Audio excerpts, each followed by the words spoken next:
ഒരു ബ്ലോക്ക് ഉണ്ടാക്കാൻ കഴിയുന്ന വിധത്തിലുള്ള ഇടപെടലുകളാണ് യഥാർത്ഥത്തിൽ അതിനെ സഹായിക്കേണ്ടുന്ന ബഹുമാനപ്പെട്ട ചാൻസലറുടെ ഭാഗത്തുനിന്ന് ഉണ്ടാകുന്നത് എന്നുള്ളത് വളരെയധികം വേദനാജനകമാണ്, പ്രതിഷേധാർഹമാണ്, അപലപനീയമാണ്.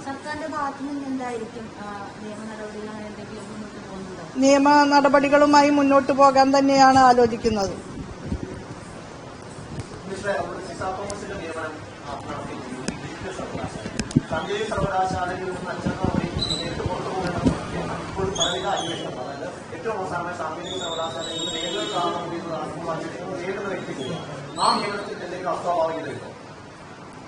രാജ്യ ചരിത്രത്തിലെ ആദ്യത്തെ ഡിജിറ്റൽ സയൻസുമായി ബന്ധപ്പെട്ട സർവകലാശാലയാണ് കേരളത്തിൽ ഈ ഇടതുപക്ഷ സർക്കാരിന്റെ കാലത്ത് സ്ഥാപിതമായിട്ടുള്ളത് എന്നുള്ളത് ഏറെ അഭിമാനകരമായ കാര്യമാണ്.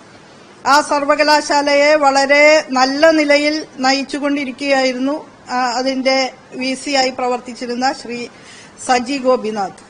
ഇപ്പോൾ നേരത്തെ വലിയ വിവാദങ്ങളിൽ കക്ഷി ചേർക്കപ്പെട്ടിരുന്ന ശ്രീമതി സിസ തോമസിനെ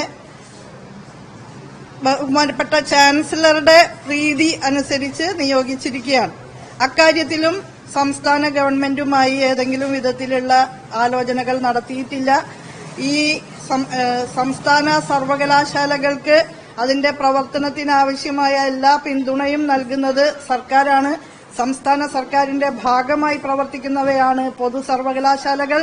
കേരളത്തിന്റെ അഭിമാനമായി തന്നെ നമ്മുടെ പൊതു സർവകലാശാലകൾ രാജ്യത്തെ പൊതു സർവകലാശാലകളുടെ റാങ്ക് പട്ടികയിൽ 9, 10, 11 ഒക്കെ സ്ഥാനം പിടിച്ചിരിക്കുന്ന ഒരു സന്ദർഭത്തിൽ വളരെ വികലമായ നിലയിൽ പുറകിൽ നിന്ന് കുത്തുന്ന നടപടികൾ സ്വീകരിക്കുന്നത് തീർച്ചയായും പ്രതിഷേധാർഹമാണ് എന്ന് തന്നെയാണ് പറയാനുള്ളത്.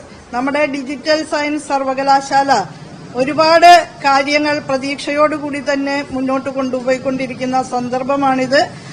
ധാരാളം വ്യക്തികൾ വളരെ ക്വാളിഫൈഡ് ആയിട്ട് ഈ സർവകലാശാലയെ നയിക്കാൻ ലഭ്യമാകാമായിരുന്നു എന്നുള്ള ഒരു പശ്ചാത്തലം കൂടി നിൽക്കുമ്പോൾ വിവാദ നാടകങ്ങളിലെ കഥാപാത്രങ്ങളെ വൈസ് ചാൻസലേഴ്സായിട്ട് വെക്കേണ്ടുന്നതായിട്ടുള്ള ഒരു സ്ഥിതി ഒഴിവാക്കാമായിരുന്നു എന്നാണ് അതുമായി ബന്ധപ്പെട്ട് പറയാനുള്ളത്.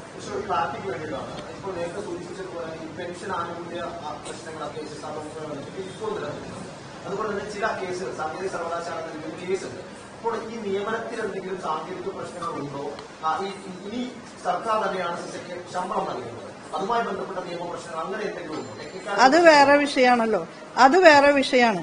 ഇവിടെ ഏറ്റവും പ്രധാനപ്പെട്ട വിഷയം KTU ആയിട്ട് ബന്ധപ്പെട്ടാണ്. ഹയർ എഡ്യൂക്കേഷൻ വകുപ്പിന്റെ കീഴിൽ പ്രവർത്തിക്കുന്നത് KTU ആണ്. KTUവിന്റെ ആക്ടിന്റെ വ്യവസ്ഥകൾക്ക് വിരുദ്ധമായും അതുപോലെ ഇന്ന് ലഭിച്ച കോടതി വിധിയുടെ വിശദാംശങ്ങൾക്ക് വിരുദ്ധമായുമാണ് ഇപ്പോൾ KTUവിന് ഒരു പുതിയ വൈസ് ചാൻസലറെ താൽക്കാലികമായിട്ടാണെങ്കിലും നിയമിച്ചിട്ടുള്ളത്.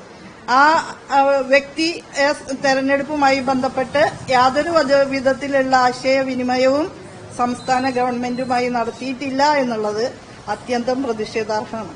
ഒരു മാസത്തോളമായി സർവകലാശാല ഇന്നലെയാണ് ഈ വിധി വരുന്നത്. തൊട്ടടുത്ത ദിവസം ഈ നിയമനം ഉണ്ടാവുകയും ചെയ്തു. അപ്പോൾ അതിലൊരു കണക്ഷനില്ല. അത് കോടതികളോടുള്ള അദ്ദേഹത്തിന്റെ നിലപാടുകളുടെ പ്രതിഫലനമായിട്ട് തന്നെയാണ് നമുക്ക് കാണാൻ പറ്റുക. ഒരു കോടതി വിധി വന്നിട്ടും അതിനെ മറികടന്നുകൊണ്ടുള്ള നീക്കങ്ങളിലേക്ക് പോകുന്നത് അതെങ്ങനെയാണ് സാധിക്കുക?